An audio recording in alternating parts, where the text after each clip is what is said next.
to show you how we can apply the method of joins to calculate all the member forces with a given truss structure.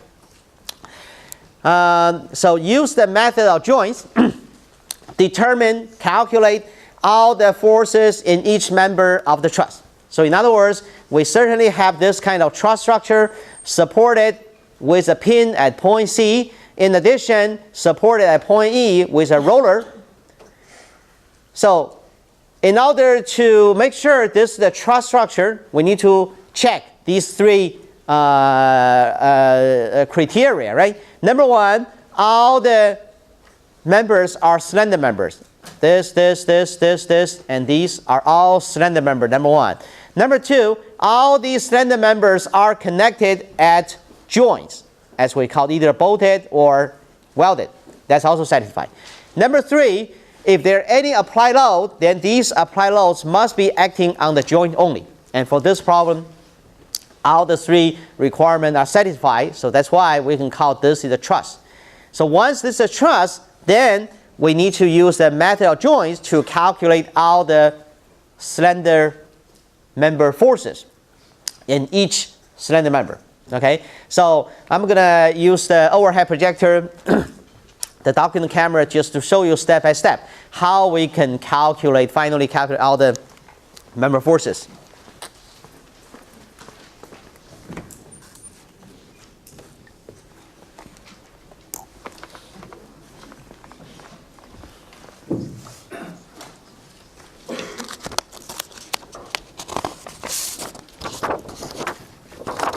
Okay, so this is the same problem I just copied into this overhead projector.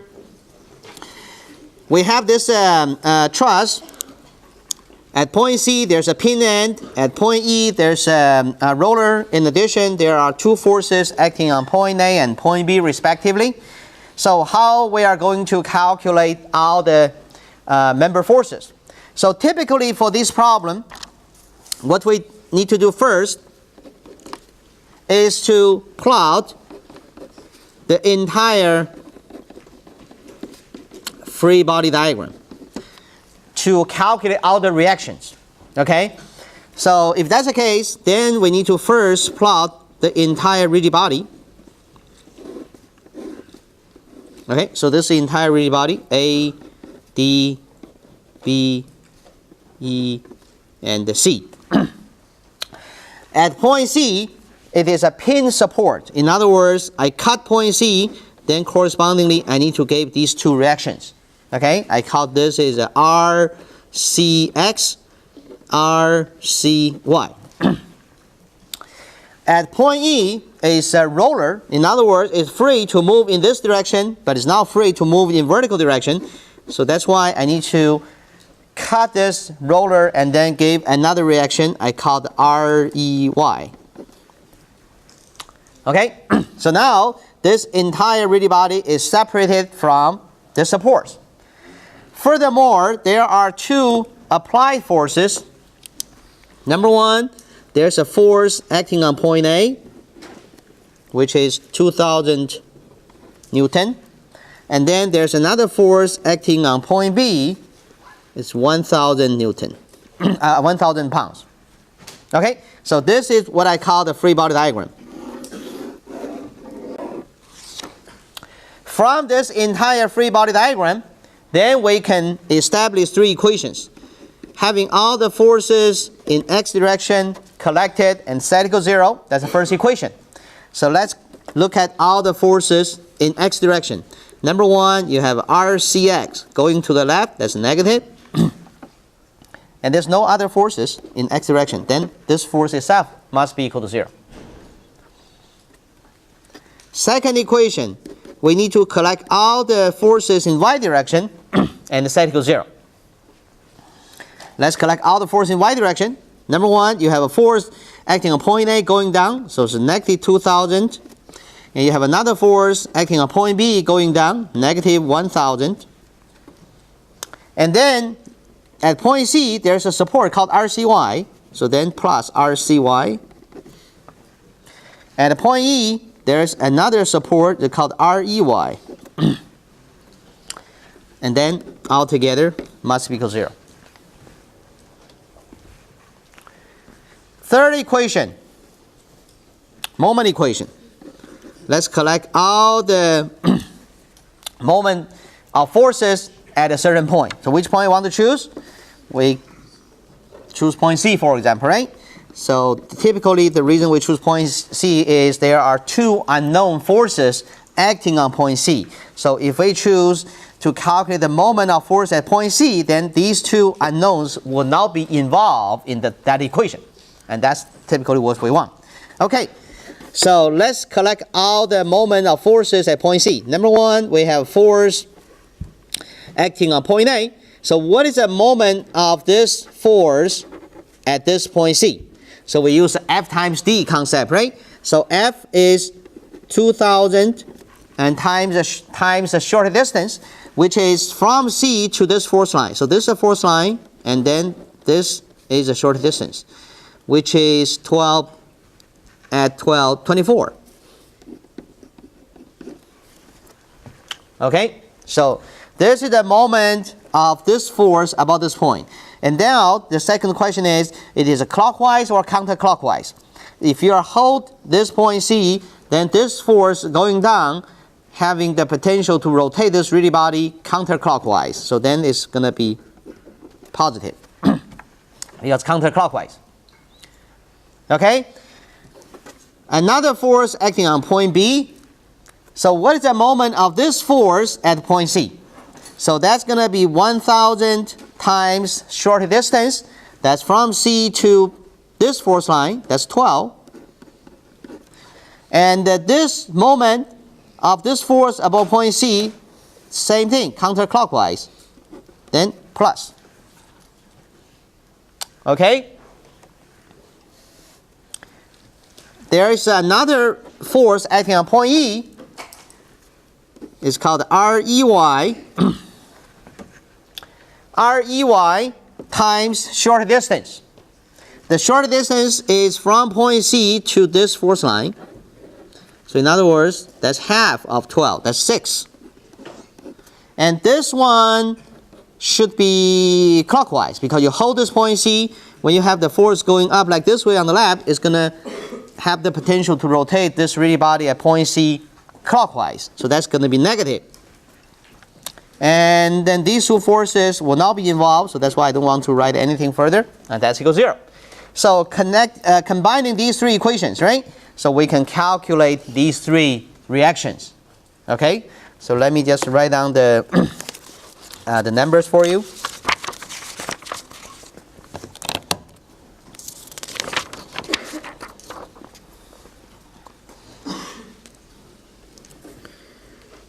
So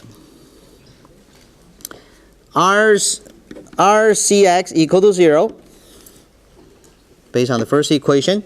From the third equation, you get REY equals 10,000 pounds. And then plug in REY back to the second equation, you can get RCY, which is equal to RCY equal to negative 7,000. Okay, so now we can conclude. You don't need to worry about this one. The reaction at REY, that's equal to 10,000 pounds, and it is going up. We assume it's going up, and we got a positive number. That's in reality, it is going up, right? And then RCX equal to 0. Then it doesn't matter going right to the right or going to the left.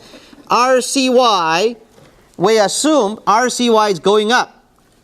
And then the calculation result we got is a negative 7,000. So in other words, that's going to be 7,000 pounds going down, right? We assume going up, and then the result we got is a negative 7,000. So in reality, the direction is going down instead of going up. But that's what I call the perfectly wrong. In other words, you don't have to recalculate. You just change the direction of the force. But the magnitude should be the same. It's still 7,000. So that's the first step. which is to calculate all the reactions with a given truss member, or with a given truss structure, or with a given rigid body. Any questions? Okay, so after we got these reactions, we might want to use later on, but you just leave it there.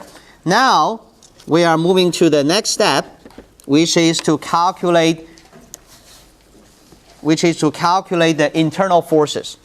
So the method of joints tells us we can pick up any joints we like with a given truss structure. So how many joints for this problem we have? A, B, C, D, E. We have 5 options. It's really up to us to choose which one as a first option.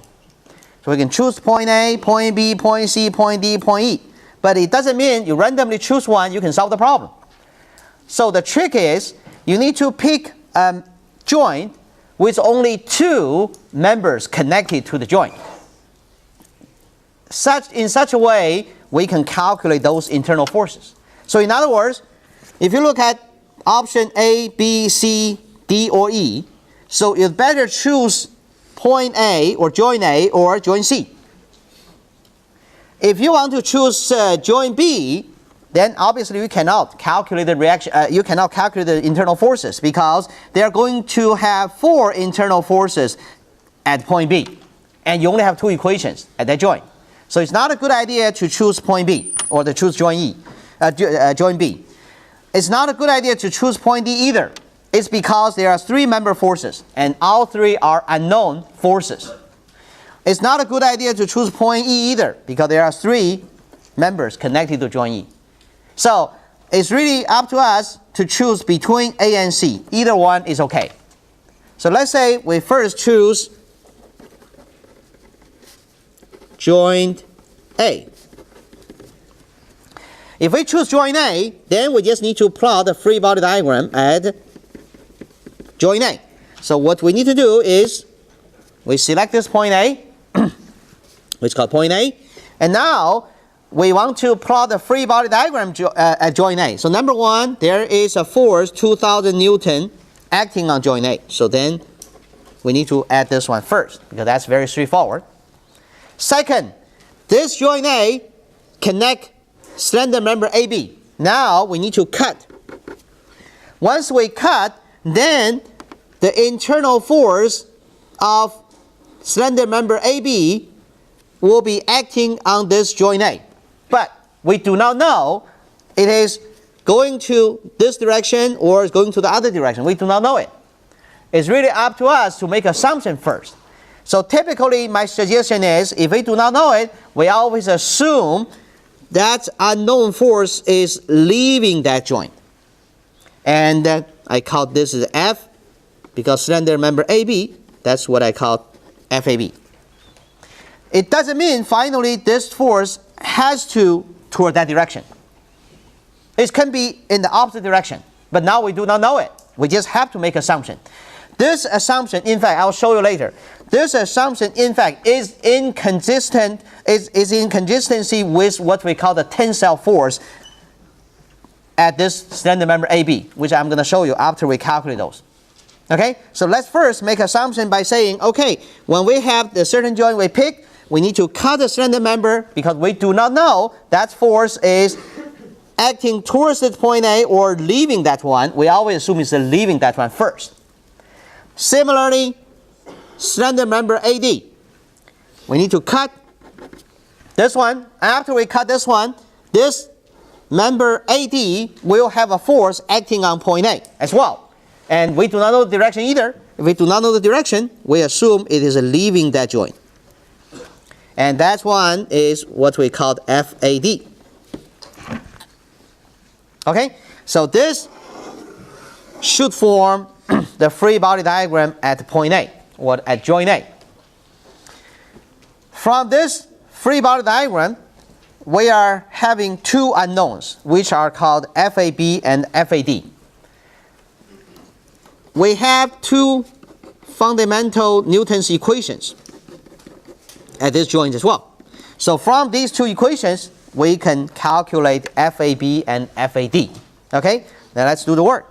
So first of all, we just randomly choose horizontal is x direction and vertical is y direction. Let's collect all the forces in x direction first. FAB is in x direction and to the right as assumed, so that's why we have positive FAB. This force is called FAD. Should have the x component through this angle. Let's call this angle alpha. In other words, this angle is alpha. Okay, which we can calculate around. So what is the x components of FAD? So that's going to be FAD times cosine alpha. And this also to the right. So then you plus. And let's go 0. Okay, these are the two forces in x direction. And we add them together and we set equal 0. Let's look at all the forces in y direction. First of all, you have 2,000 pounds force going down. That's negative 2,000. FAD should also have a y component. So that's going to be FAD times sine alpha. This one is going down. So it's negative as well. And that's equal 0. So these are the two equations we have collected. And combining those two equations, we can solve for FAB and FAD. Any questions? Okay, so from the second equation, it's very easy, right? We can calculate FAD. But first of all, we need to know what is alpha. Alpha can be calculated just based on the geometry we have from this given picture. So what is alpha? Alpha is basically tangent alpha should be equal to 8 over this one. It's the 6, right? So from this, you can get this angle alpha. Okay, in other words, alpha, tangent alpha is 4 over 3. Okay, so once you get alpha from a calculator, you plug in this one, you get a sine alpha, then you get FAD directly from the second equation. And what is FAD?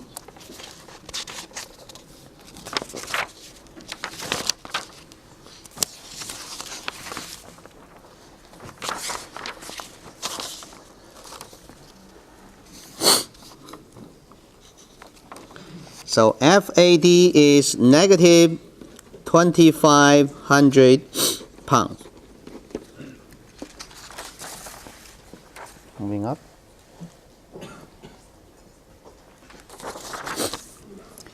So we calculated FAD equal to negative 2,500 pounds from the second equation. So plugging FAD, which is equal to this one, into the first equation, you know alpha as well, then you can calculate FAB. So then FAB equal to 1,500 pounds. Okay, so combining those two equations, you can solve for these two unknowns. Any questions? Now we need to look at what we got. So first of all, FAD is something with a negative sign. So in other words, this FAD, the force, in fact, is not leaving that joint. In fact, is towards the joint. We first assume FAD is leaving the joint, but then we end up with a negative sign. So in reality, this FAD is towards that joint A. So now I want to spend just a few minutes to talk about why typically we assume if there is a force acting on certain joint, we always assume that force is leaving that joint first. Because that's correspondingly, it is related with the tensile force for each slender member. So let me just back to this picture and to show you why we call the force leaving the joints corresponding to a tensile force. So let's look at this part of slender member AB. So I'm going to look at this joint A first, and then I'm going to cut here. Then I have this part of the slender member called AB. I cut here as well. Then I have a point B, and then I have this joint B. Okay, so I'm just zooming this area. If I do not cut, there's no internal forces showing up in the picture. Once I cut it, so then this part will have a force acting on joint A. So if we assume this one is leaving that joint, in other words, called FAB, then due to Newton's third law, you should have another force. It's also FAB, but in the opposite direction, because Newton's third law, action and reaction. So this FAB is the force acting on point A due to this slender member AB. But then correspondingly, this joint A should have the same amount of force acting on point A, but in the opposite direction. And that's called Newton's third law, right? Action and reaction. Similarly, when you cut at this point, then this joint B is subject to a force. Let's assume this one is leaving the joint, called FAB. Then you should have another force is also called FAB, but in the opposite direction. So again, due to Newton's third law. So before we try to understand whether these forces are equal with each other, let me call this a prime. Okay, just in case they are different. So first of all, from this picture,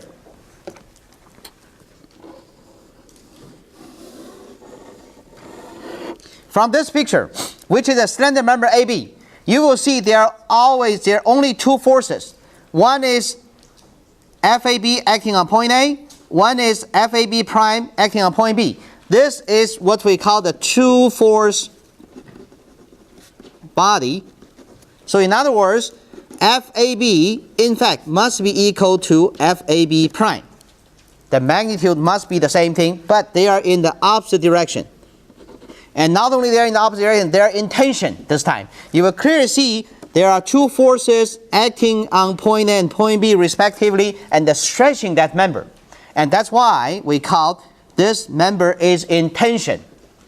It's not in compression, because you are having these two forces acting on point A and point B respectively, trying to stretch that slender member AB.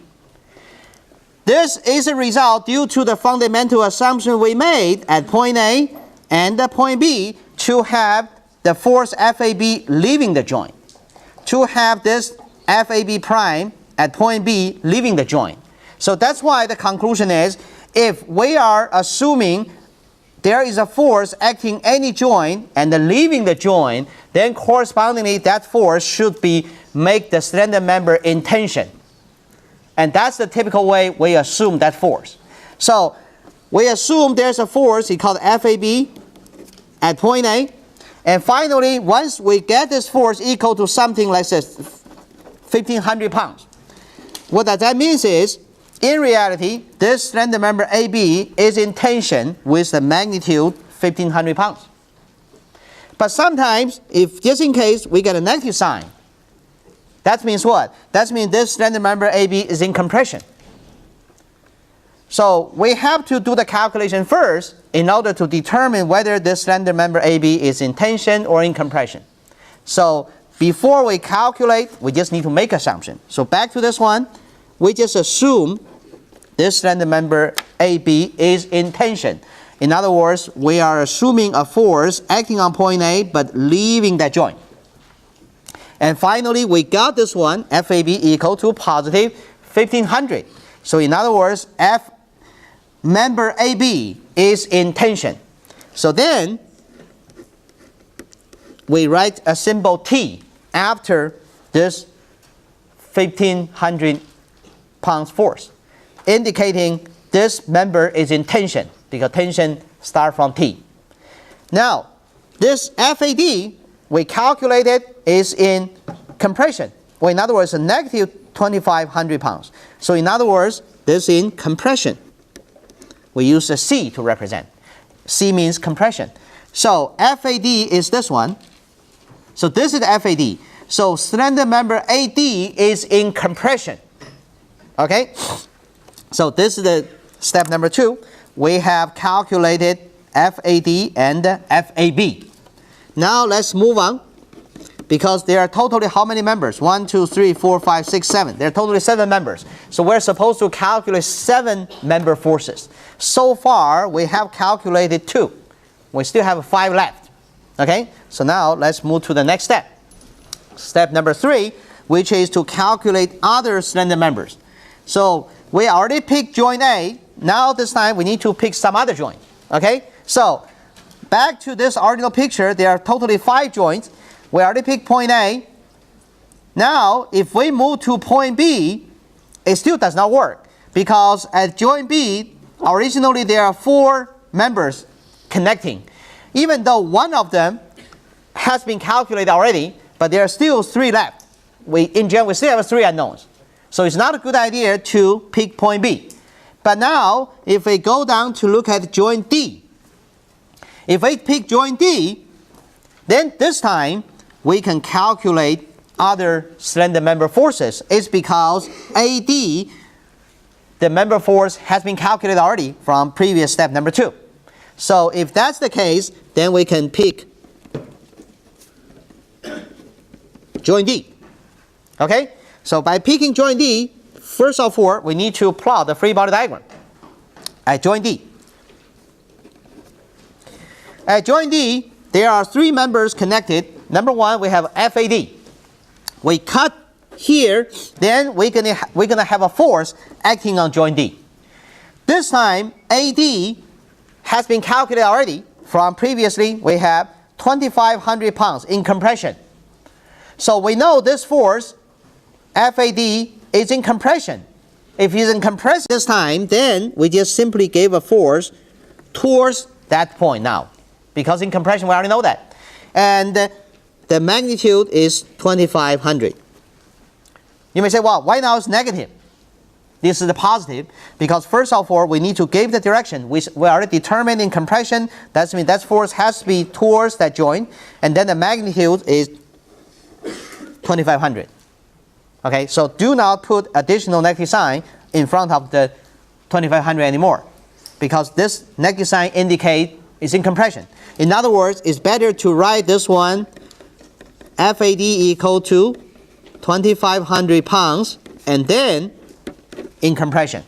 So that means this is the magnitude, and this C means the direction. That's in compression. Okay, so back to this one. At point D, we need to plot the free body diagram. So we already have 2,500 force acting on point D. Now we have BD. So we cut slender member BD.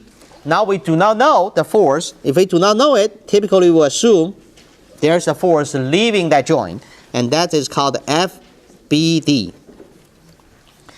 Similarly, there's a there's a slender member DE. We cut here, then we gave another force, which is called FDE.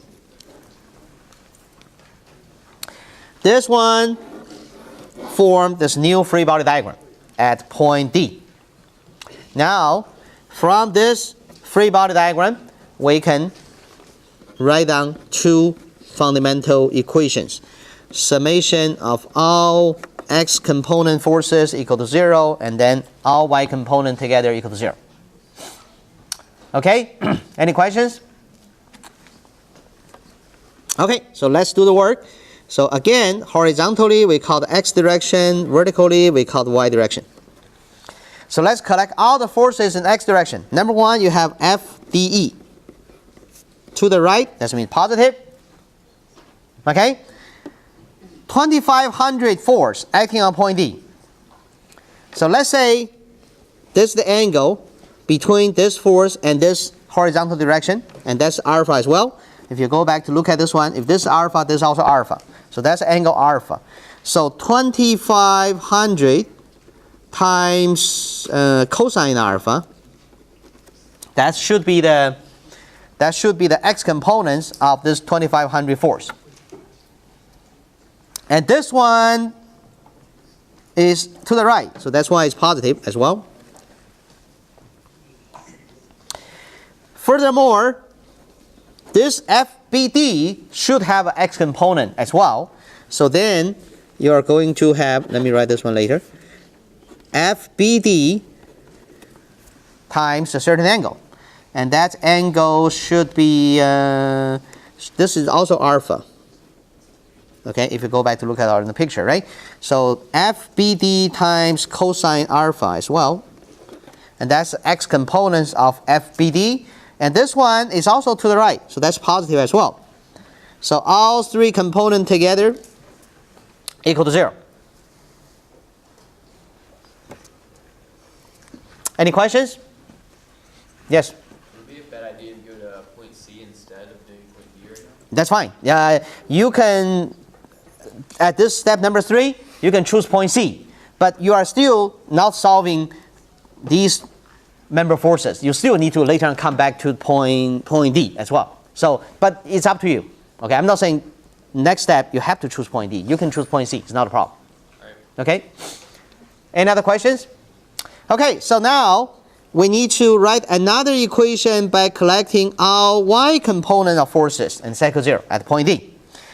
Okay, so FDE doesn't have y components, but this 2500 force should have a y component, multiply sine alpha, and this is negative because it's going down. And then this FBD. Okay, so I think I have a little bit more details in the slides as well. So again, back to this one. This is the original example we were talking about. So the first step is to plot the free body diagram for the entire rigid body. Okay, that's step number 1 I just called. And we have all the forces in the x direction equals 0 to calculate Cx. We have all the forces collecting in y direction equals 0. We got Cy. We have another equation. You cannot calculate Cy until you first use this equation. And then you can take the moment equation by collecting all the moment at point C due to forces. You get another equation, right? So that's why we finally get this R. I called Rex, Rey, but it's called E. Same thing. Okay, this is the force. And then this is the Cx. I called Rcx. And then this is the RCy, they call Cy. The bottom line is these are 3 reactions calculated from the first step. Just go over very quickly. And then we need to use a method of joints. And then which joint should you move to the next, which joint you should pick first? We pick joint A. When we pick joint A, then we need to plot the free body diagram, right? So we plot the free body diagram at joint A. Number 1, we have a force acting on joint A that's given 2000, and then we need to cut AB. When we cut AB, we give a force called FAB. I don't like this picture very much because it doesn't show the direction. In reality, this FAB is leaving the joint. So in other words, there should be an arrow on here. Obviously, you cut here, you give another force, it's called FAD. So FAD is leaving the joint as well. So then I would like to use component method. They use a law of sine to do the calculation, which I do not like. So typically you have a force, you have another force. You just collect all the forces in x direction equals 0. You collect all the forces in y direction 0. You finally end up with this one. And that's why I was showing you FAD is in fact negative 2500. But negative sign means in compression. That's why you still have the same magnitude, but writing C to represent it's in compression. In other words, finally this FAD is towards the joint. FAB later on is calculated as 1,500 pounds. It's positive, that's why it's in tension. Okay. Typically, I don't like this kind of a triangular rule. In other words, using the law of sine, law of cosine to get it down. There's really no need. After we get these 2 forces, FAB and FAD, now we need to move to next joint. Which joint you want to pick? I already told you it's not a good idea to pick point B because there are still 3 unknowns connected.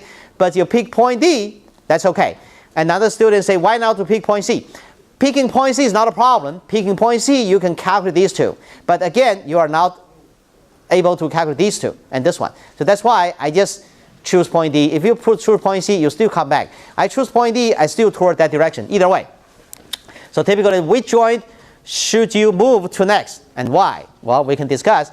But I told you I choose point D so that I can calculate these 2 additional members. So by plotting the free body diagram at point D, so number 1, at point D, I need to cut AD. When I cut AD, I need to give a force at the joint D. So by the way, this is point D. This time, FAD was calculated in the previous step. It is 2500 in compression.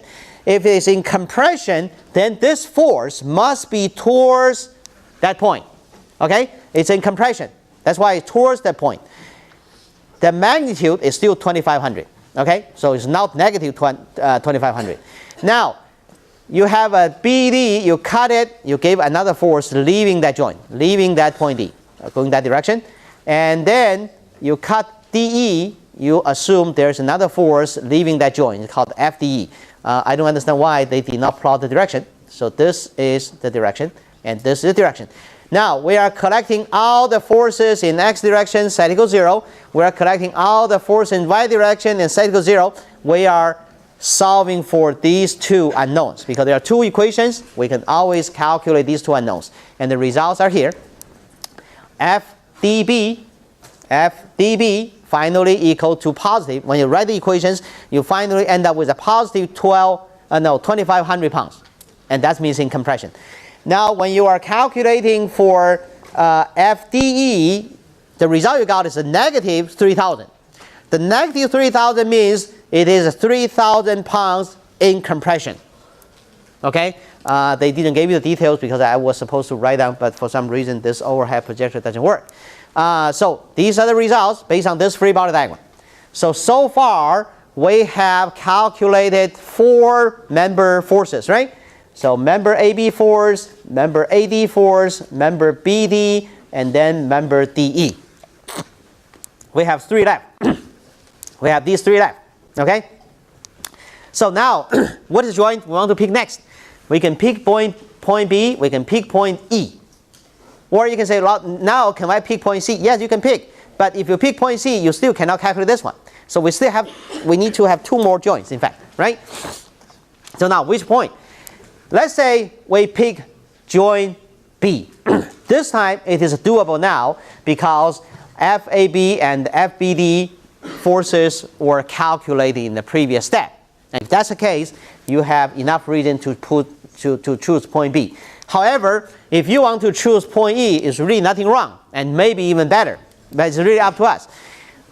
So you pick point E, or pick point B. But sometime I would like to give you some suggestions just for information. It's not a good idea if you have other joint to pick.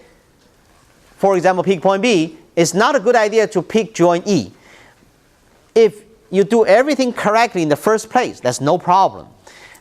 But if you pick joint E first, then there's a risk. Because if you put joint E, then you need to use the result you got from the reaction calculation in the previous step. If you calculate the reaction at point E correctly, there's really nothing wrong. But just in case you calculate with the wrong number, there's no way you can calculate those forces correctly, right? Because the result should be dependent on the calculation of the reaction. If you pick point B, there is no such problem. Because at point B, there's no reactions acting on point B. Okay? But on the other hand, in general, you pick any point you like. Either point B or point B, it should work. Okay, let's pick joint B. This time, at joint B, you plot the free body diagram. Number 1, you have 1,000 pounds going down. You have 1,000 force going down. Put in here. AB. You cut AB here. Then you need to give a force at joint B. This is a force due to member AB. We calculated member AB in the previous slides, showing us 1,500 pounds in tension. If 1,500 pounds in tension, then what? Then this force must be leaving that joint. Okay? Must be leaving that joint B. And the magnitude is 1,500 pounds. Okay? BD. BD. When you cut BD, then you need to give a force acting on joint B. That force is what? We go back to look at FBD. What is FBD? FBD is 2,500 pounds in tension as well. So if that's the case, you also need to add another force leaving that joint. It's because in tension. So leaving the joints with a magnitude 2,500 pounds. Okay? Now, you have another slender member called BC. We do not know the member force. That's fine. You cut it. You assume, this is good, because now they gave you the arrow, right? The previous, for whatever reason, they didn't give you. So you assume this FBC is in tension. That means it's leaving that joint. Okay? Finally, you have BE. You cut it here, you give another force acting on point B due to the member BE. You do not know the force, you assume it is in tension. That means it's leaving that joint. This is the free body diagram at point B. Although there are 5 forces acting on point B, there are only 2 unknowns, right? Only FBC and the FBE are the unknowns. So then we are collecting all the forces in x direction and set equal 0, and we are collecting all the forces in y direction setting equal 0, and we can solve it. See, if you are comparing the way the slide trying to do with the previously like this, in fact, they are not very consistent. That's why I don't like the geometry method. So I always use a component method. And this is called the component method. Simply collecting all the forces in the x direction equal to 0. Simply collecting all the y component forces and put them together equal to 0. That is what I call the component method. Component method can solve very simple problem like this. It can also solve some kind of more complicated problems, something like this. It doesn't matter. If you are using the geometry method using law of sines, right? It cannot solve this problem because there are 5 forces acting on a certain point. So that's why no matter what, you have a simple problem or a complicated problem, I'm basically suggesting you to always use the component method. So having this free body diagram, let's collect all the forces in x direction, right? Number 1, you have FBC. FBC to the right, that's why you have positive FBC here. And this one, you have a force, but to the left, that's going to be negative 1500. That's right here, negative 1500. And this one doesn't have y component, x component, then leave it here. This one, FBE. FBE, you can call this, I think this angle is still alpha. In other words, it's tangent alpha 403. You can calculate alpha. So that means FBE times cosine of this angle, right? Cosine alpha. So FBE times cosine alpha, that's going to be 3 over 5.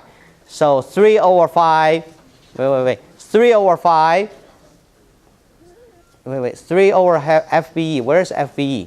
They calculated from the previous equation, which is not very, I would like to write this one. Okay, so we got this FBC here, negative 1500 here, and then this one, you're supposed to write a positive, this, because this is the leaving the joint, is supposed to be positive 3 over 5 times FBE. Because previously they already calculated FBE, so that's why they just put a number here. But if you do not know it, you're supposed to write positive 3 over 5 FBE. And then altogether equals 0. So that's the one equation I called. And now we need to set up another equation having all the forces in y direction. You have a negative 1000 here going down, so negative 1000. Well, this one I forgot to say. This is 2500 times cosine alpha as well.